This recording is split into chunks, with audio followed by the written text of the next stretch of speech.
You must have used or heard about TikTok, the largest short video platform in the world. But do you know TikTok is based on the recommendation technology and operation experience of another product of ByteDance, TikTok's parent company? In fact, there are many short video platforms born ahead of TikTok. TikTok has become the king of the short video space because ByteDance had all the tricks to make it work. This precursor of TikTok is Toutiao, Chinese for headlines.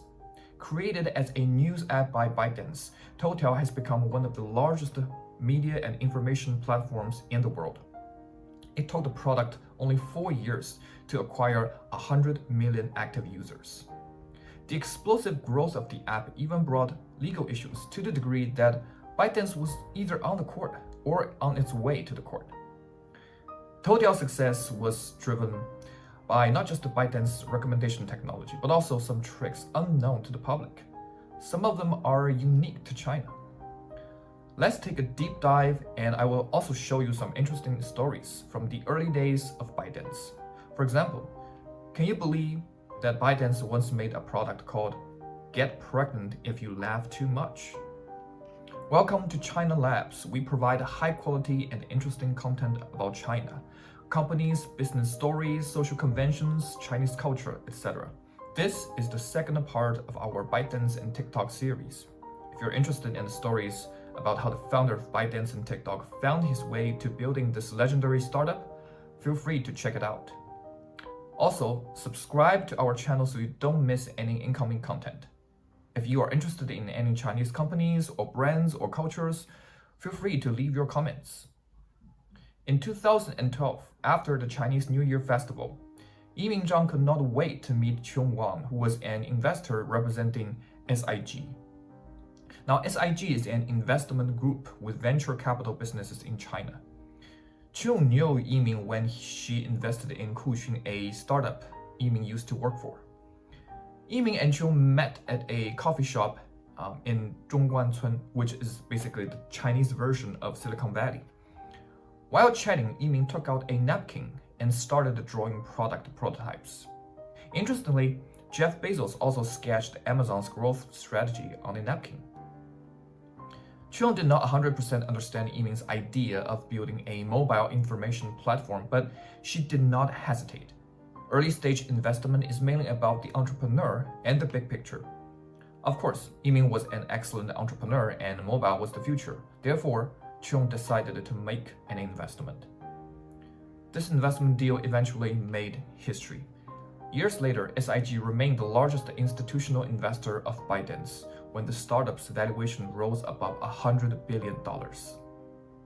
In March 2012, ByteDance was founded in an apartment in a housing estate called Jingqiu Jiayuan.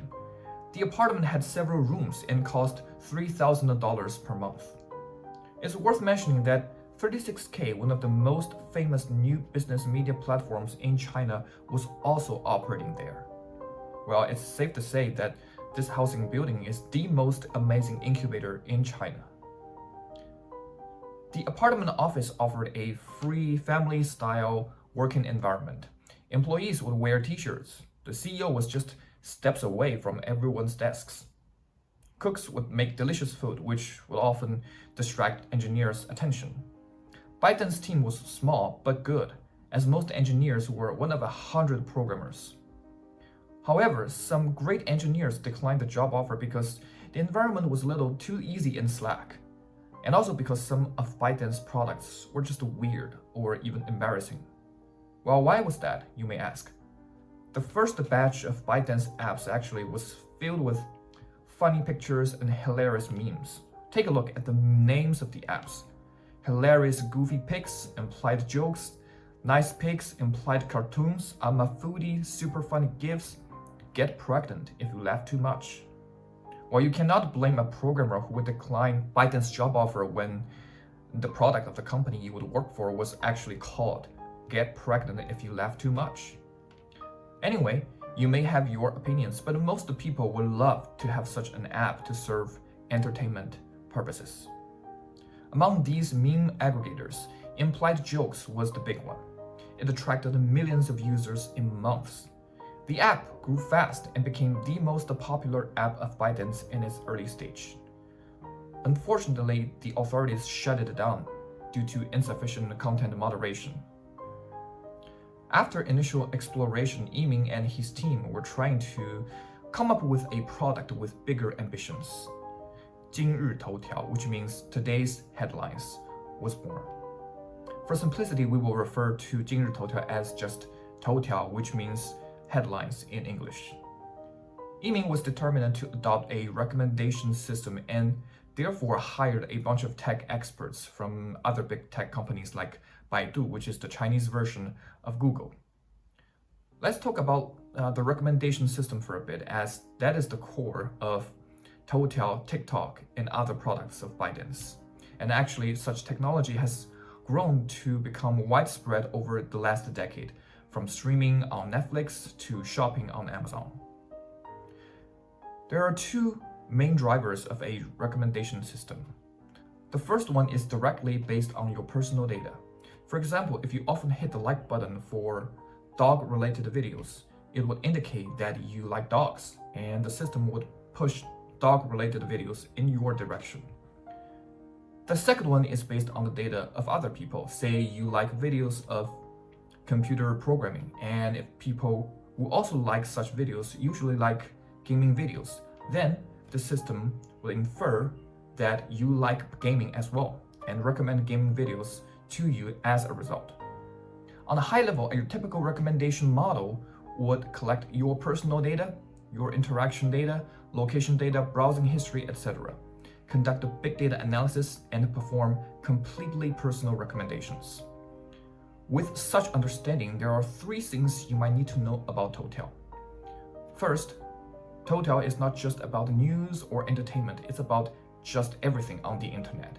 Any information of any kind, like news, entertainment, blogs, pictures, etc. Second, Toutiao does not produce or edit information. Rather, it only collects, aggregates, and distributes information. Third, Toutiao distributes information according to personal profiles and preferences based on a recommendation system, thereby creating a unique app interface for each user.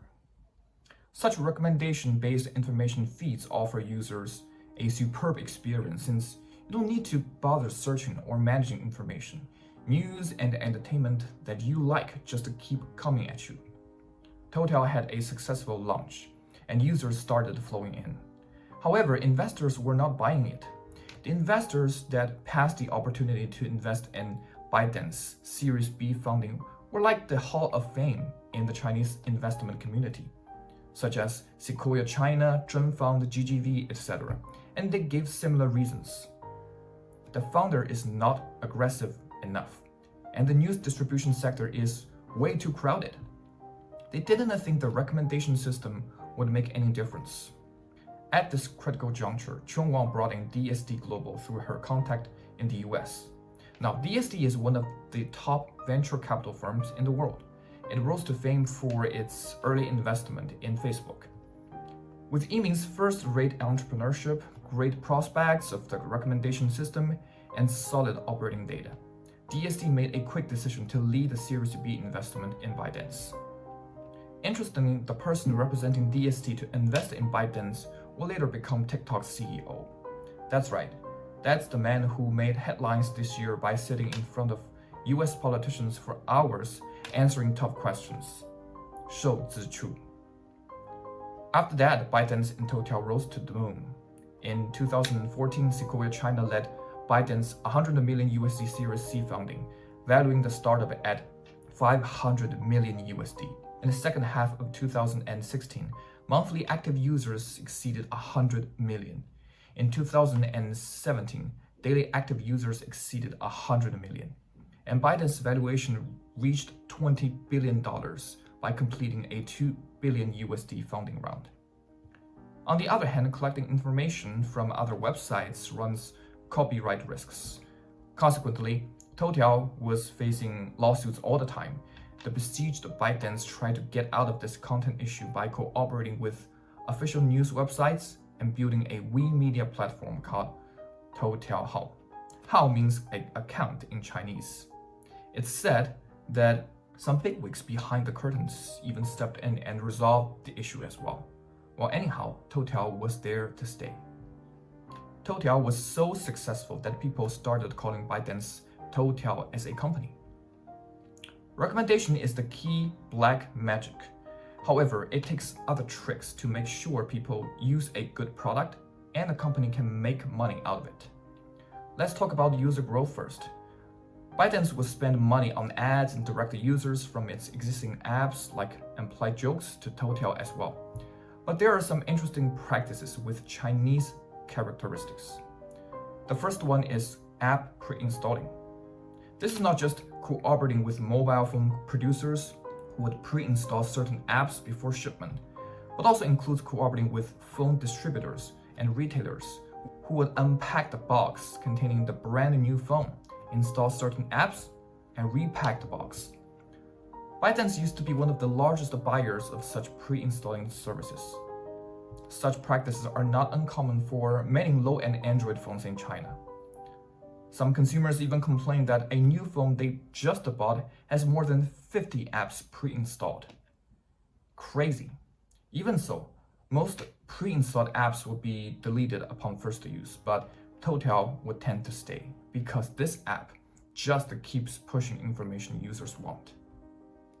The second growth trick is perk-based peddling. A typical scenario is a young girl walking through everyone on the petrol train to persuade strangers to install a certain app. Some perks such as money or coupons or gifts would often come with successful installing. Toutiao is a two-sided platform. User growth is just half of the picture. Other than cooperating with other information sites, ByteDance spent huge amounts of capital on building a vibrant content creator platform for Toutiao. The platform is called Toutiao, which has grown to become one of the most powerful and diversified content platforms in the world. When you have both users and creators on the platform, then the network effect starts working its magic. For each creator, additional users would create more value and vice versa. And this would translate into easier customer acquisition and a better user retention. More users would create more data, which would in turn feed and improve the recommendation system, attracting and keeping even more users and informing a positive cycle. Lastly, let's see how ByteDance makes money. ByteDance commercialization is driven by the company's number 2 guy, Li Dongzhang. Now, Li Dong used to be a journalist actually, and quickly got promoted to handle advertisement businesses in his company. His industry resources and sales management experience were priceless for ByteDance when it was trying to do something about its huge user base.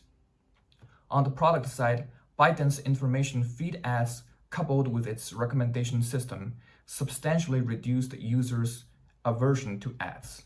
Under Li Dong's leadership, ByteDance advertisement revenue exploded from $40 million in 2014 to over $8 billion in 2016, making it a top tech company in China.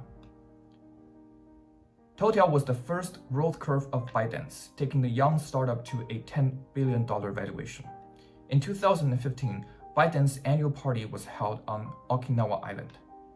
There, Yiming was chatting with some of his colleagues, and he said, "Maybe it's time to try short videos." It is indeed short video that brings ByteDance to a $100 billion valuation.